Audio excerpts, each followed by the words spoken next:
think that's the right tool for the job.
Kratos, I see something.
something else I recall about that Greek play I mentioned, if you won't take offence at the critique.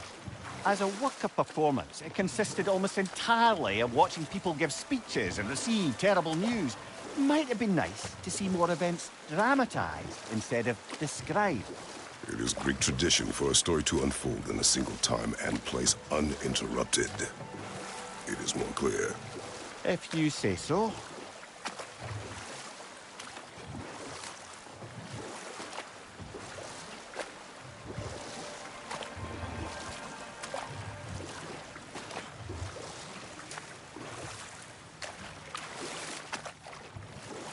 Brother, about the oracles of your lands, would you say they manipulated events? Did they have an agenda? I do not doubt they held their own interests first, but in my experience, they could be easily fooled by their own prophecies. Would that be a specific experience, brother? Once, I sought the oracle for a means to break my bondage to Ares. One priestess had visions that showed her Olympus would be brought to ruin by the god of war. Therefore she helped me, intending to undermine Ares and protect her realm. She did not foresee that I would kill him and take his office. But we will speak of this later.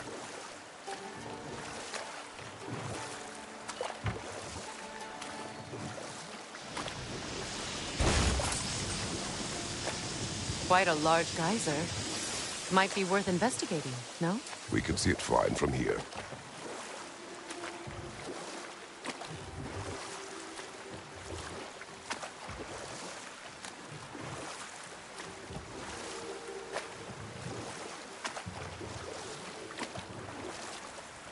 Brother, can you finish what you were saying about the oracle of your homeland?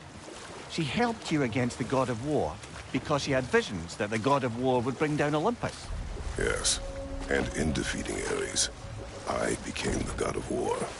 In the end, I proved her vision of doom correct. So the oracle herself brought about the very future she hoped to avoid. I'm so very relieved we didn't do the same.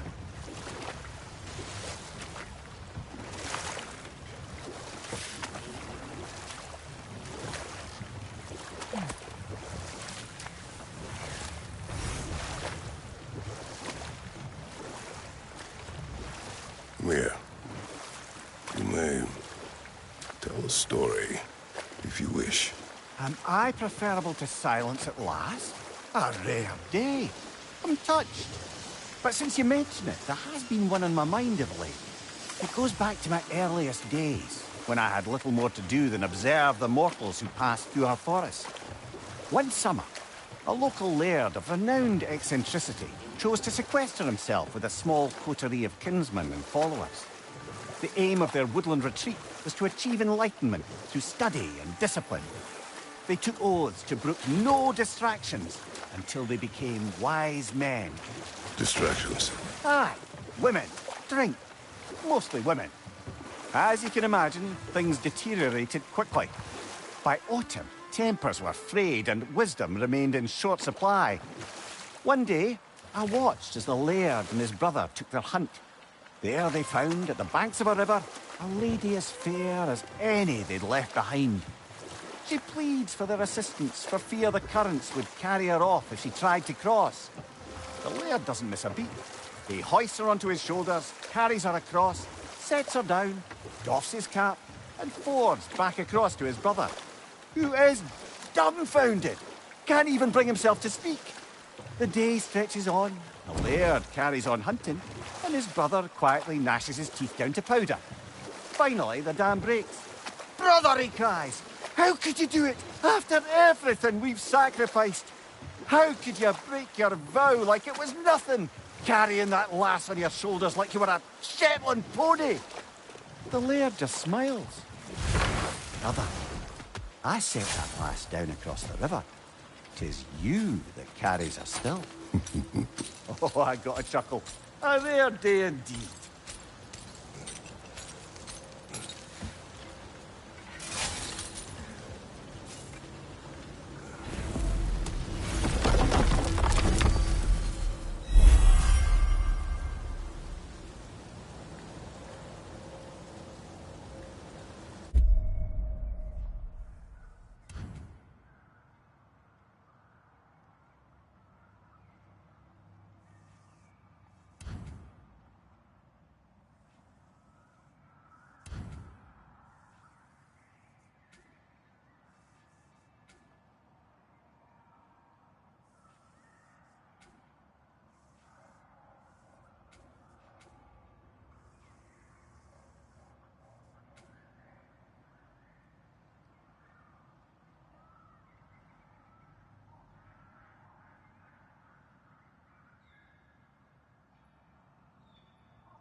Meeting the Lady of the Forge really brought back some memories.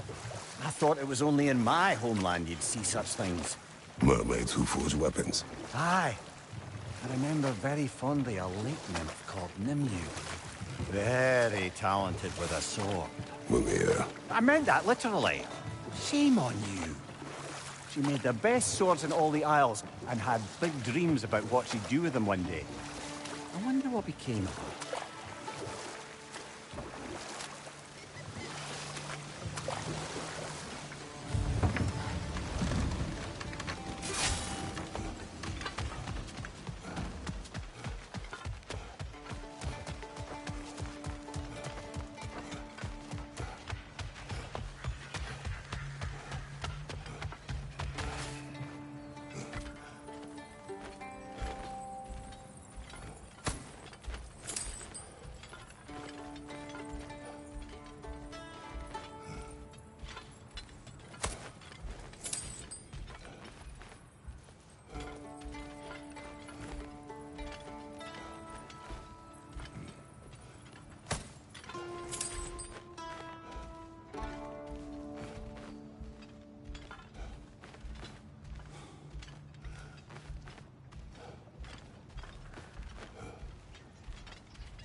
Bifrost, behind you!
You are certain you remember nothing of this place?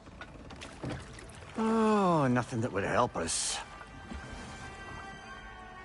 Tell me, brother, why exactly are we doing this? I do not know. Oh, that's comforting. Look, I know you expect more from the smartest man alive, but Odin always kept me in the dark about this place. Which is why I urged you to seek Freya's guidance. Repeatedly. She does not seem eager to speak with me. Well, quite the opposite, brother. But you tell yourself whatever you need to.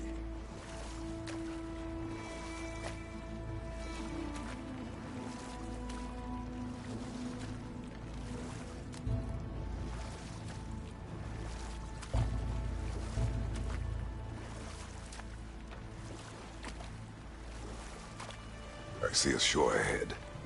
Black sand. Exactly as described in the invitation. We finally bloody made it.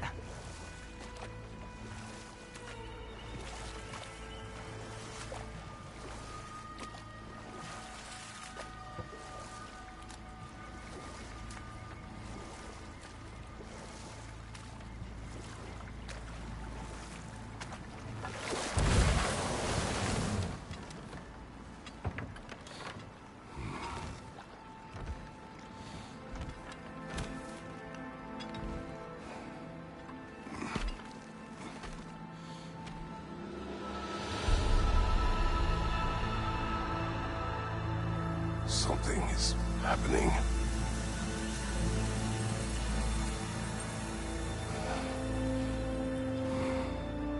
Back to basics then.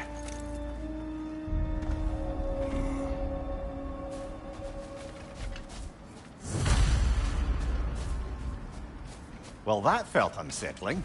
Like we plunged into a dream.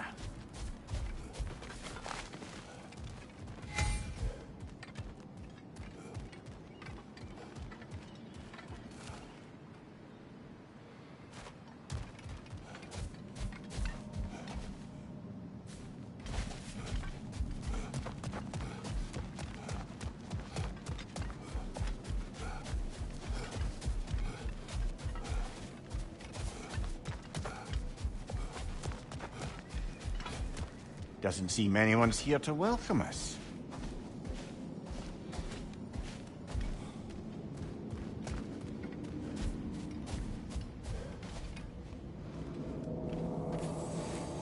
Locked. I don't suppose you'll take that as our cue to turn around and leave? Reatha Sialfur, Sinum Hautum. To be one's own master. Master thyself. A more poetic way of putting it, but yes.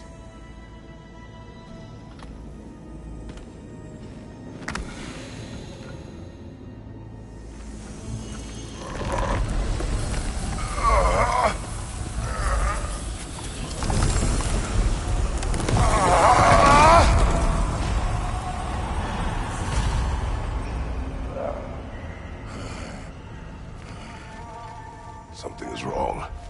I feel weaker. Valhalla may not appreciate our breaking in.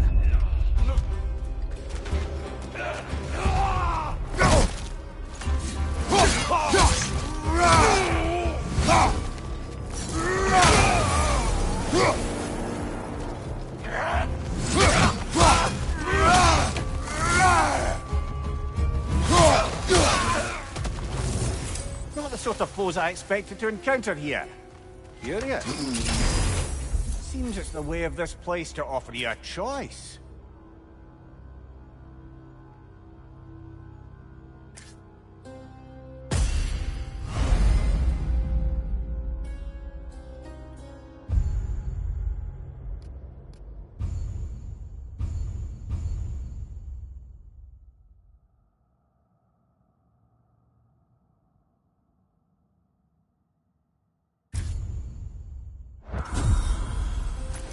At least you're not going in completely hobbled.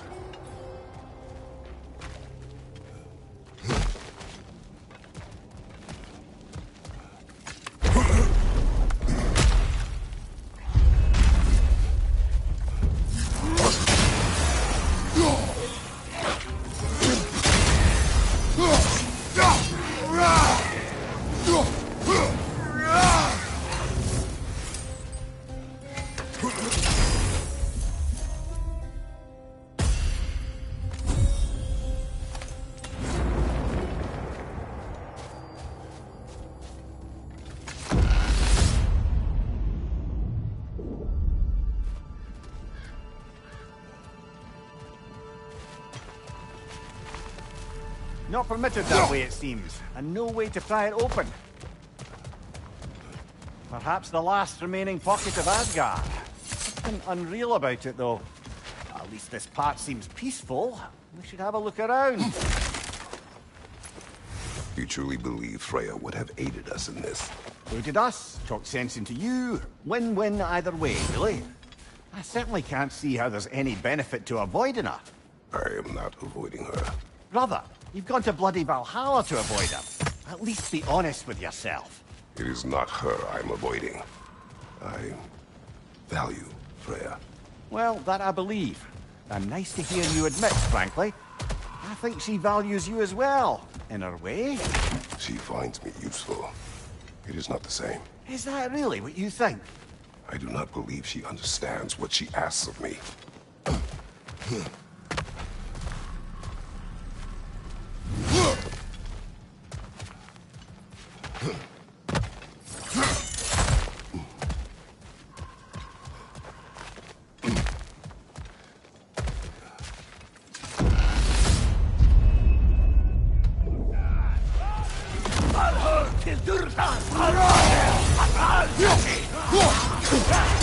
Use a shield strike, brother!